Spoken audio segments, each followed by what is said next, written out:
Fast wieder ein Spießrudelauf hier. Ein Salamander in den Baum reingeschnitzt.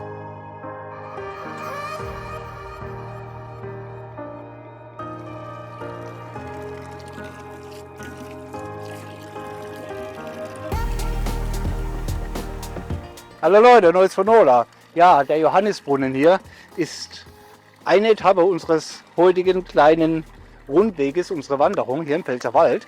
Und zwar machen wir den Theresienweg. Und ich bin dermaßen überrascht, dass schon die ersten Meter, sage ich mal, ja, sich als kleines Juwel entpuppen. Also, was wir ja bis jetzt gesehen haben, begeistert mich wirklich.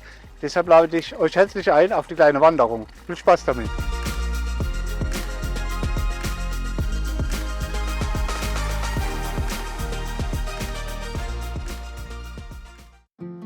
Wir starten wieder hier bei der Waldgaststätte Retania-Hütte. Allerdings haben wir heute Dienstag und die hat nur von Mittwoch bis Sonntag offen. Da bitte nicht irreführen lassen. Hier beginnt zwar der Pfälzer Kästeweg und der Weinsteig, aber auch der Theresienweg. Und die Eckdaten zu unserer heutigen kleinen gemütlichen Rundwanderung.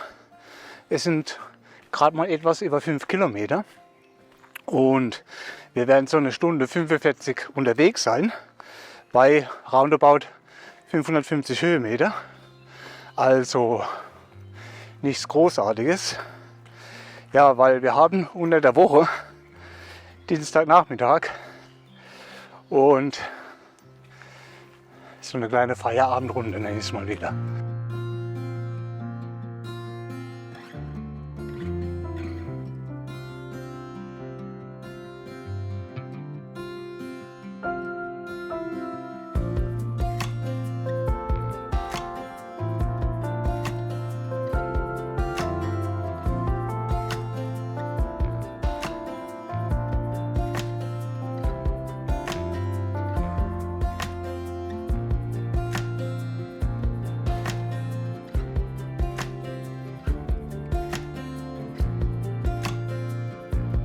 Da bin ich ja überrascht.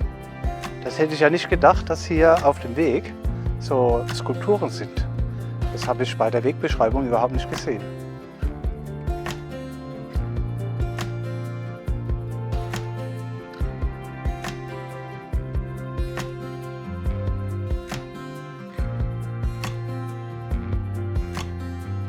Fühlt sich etwas wie so ein kleiner Zauberwald an hier.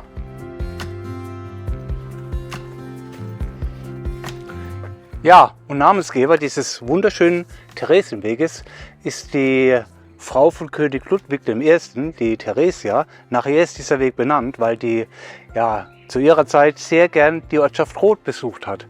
Deshalb ja, wurde der Weg nach ihr benannt.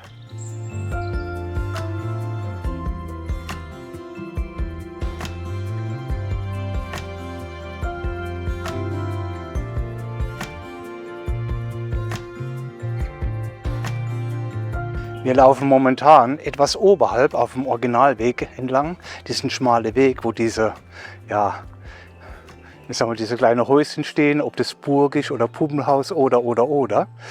Das sieht wesentlich schöner aus hier oben. Aber das sind nur so rund 150, 200 Meter, wo der Weg etwas oberhalb von dem eingezeichneten Weg läuft.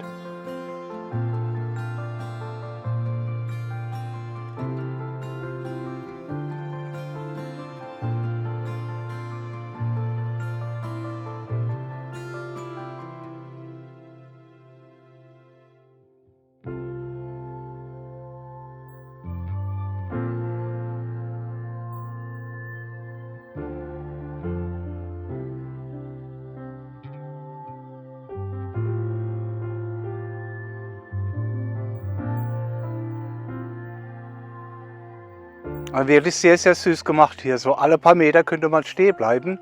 Und ja, hier so, ich weiß nicht, wie ich es nennen kann, Skulptur, ist falsch gesagt. Aber so ein kleiner Aufbau wie so eine Haus, Burg oder Raum und mit kleinen Figuren. Wirklich sehr, sehr schön gemacht.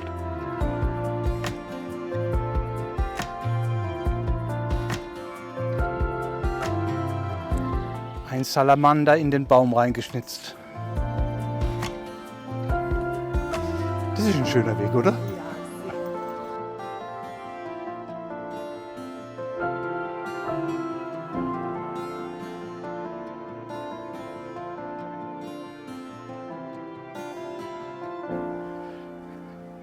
Und zwischendurch mal ein wunderschöner Blick auf die Rheinebene Erhaschen.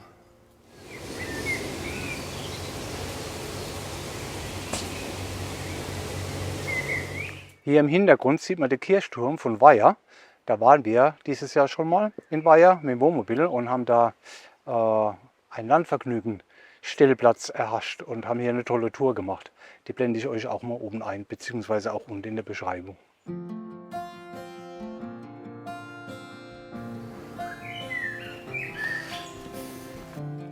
Leute, ich bin ja schon etwas überrascht hier. Der Weg puppt sich so etwas als kleines Juwel heraus.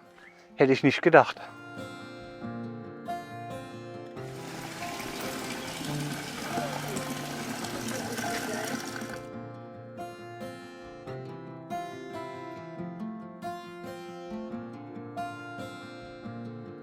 Oh, hier ist auch ein kleiner Feschbarraum. Also, wenn ihr mal mit einer größeren Gruppe unterwegs sein solltet, hier bietet es sich an, ja, eine kleine Rast zu machen.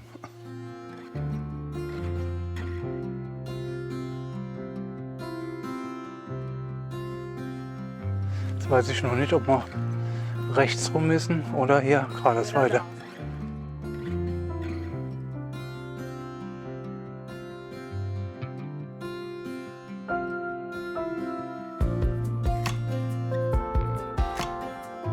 Ja Leute, hier im Hintergrund sieht man die Mariengrotte, beziehungsweise die Weiherer Lourdesgrotte.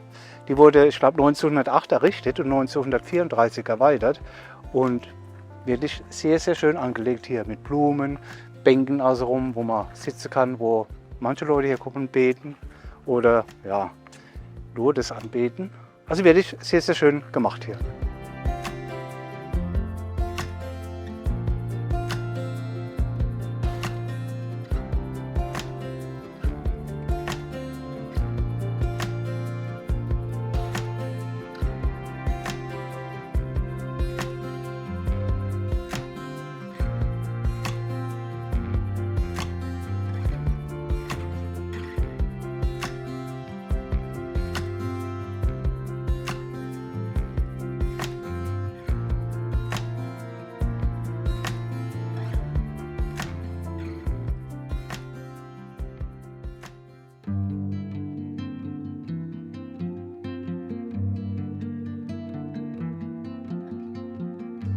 Leute, man sieht hier richtig auch an der Vegetation, dass da viele Niederschläge waren. Das ist alles dermaßen zugewachsen und verwachsen hier. Hätte ich nicht gedacht. Ja, aber wir müssen da hoch.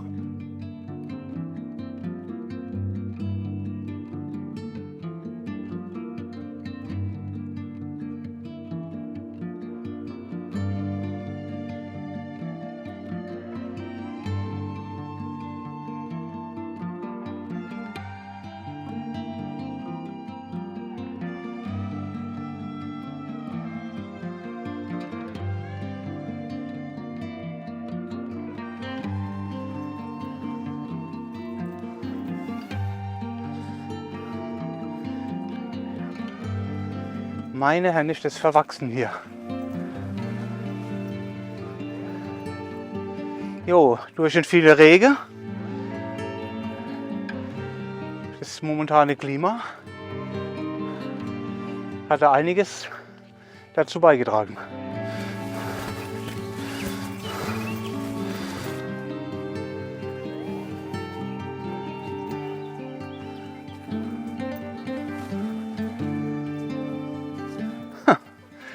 Fast wieder ein Spießrutelauf hier.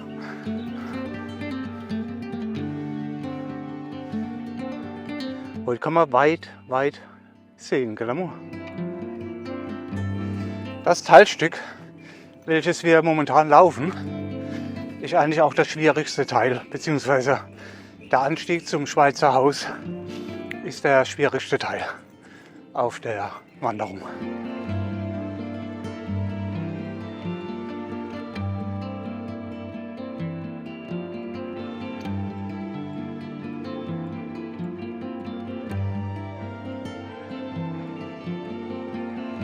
Wir haben gerade das Gefühl, es ist fast so wie in Brasilien, wo wir letztes Jahr waren.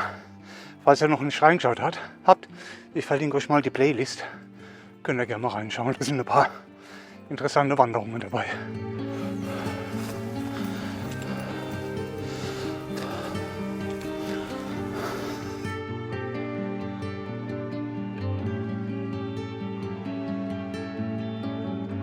Da ist die Essensausgabe.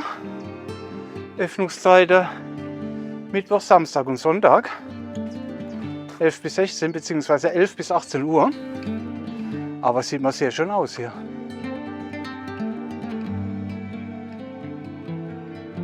Geht's dir gut, Amor? Geht's dir gut? Ja.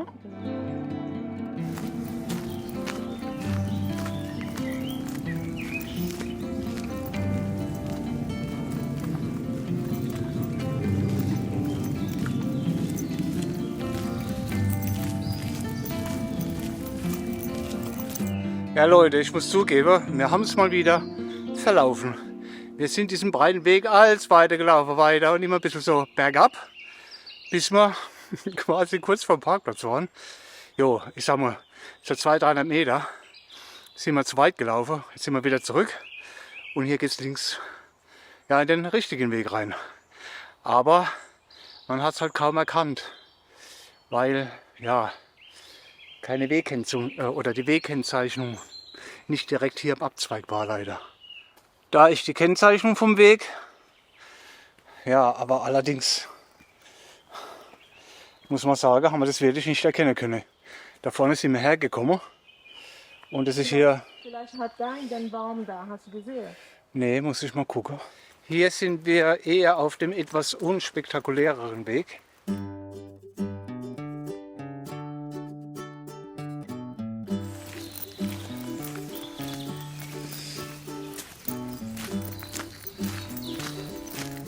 Dies hier ist einer der kurzen Abschnitte, wo es nicht direkt durch den Wald geht und man die Sonne genießen kann. Aber jetzt gucke ich mal nicht, dass wir wieder falsch laufen und einen Abzweig verpassen.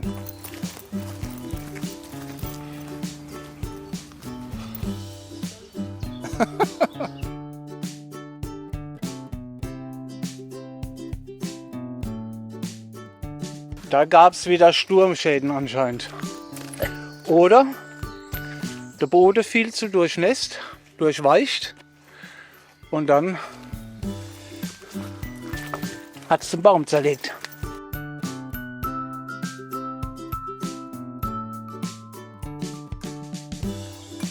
Guten Tag, Frau Lammertz. Guten Tag. Hasta la vista. Und tschüss.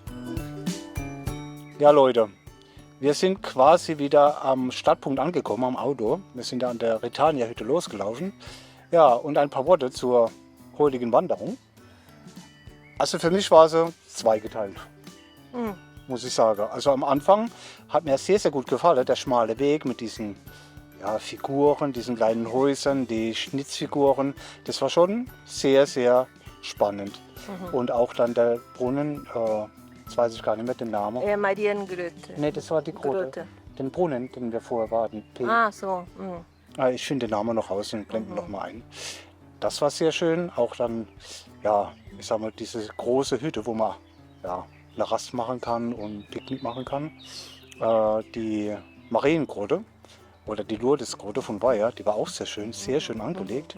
Und von da aus der Weg nach oben, der ja zum Schweizer Haus, der war ja sehr spannend und sehr, jo, hat sich so angefühlt wie unsere eine Wanderung in Brasilien. Genau, ja. Ja, das war schon dicht, ne? ja, sehr dicht, Ja, die Vegetation und Genau. das heutige Wetter, nicht ganz schwül, aber es hat die Sonne geschienen, es hat vorher geregnet. Also es war schon ein subtropisches Klima, fast schon gefühlt. Ja, und der restliche Weg war okay, war entspannt zu laufen, breitere Wege. Was ich empfehlen würde, also bitte nicht nur nach den Kennzeichnungen vom Weg gehen, weil dann hat man alles nicht gesehen, die Kennzeichnung. Also da vielleicht auch eine Karte oder via GPS dann auf dem Handy schauen. Also so mache ich zum Beispiel, gucke immer wieder mal auf dem Handy und habe dann den Weg korrigiert.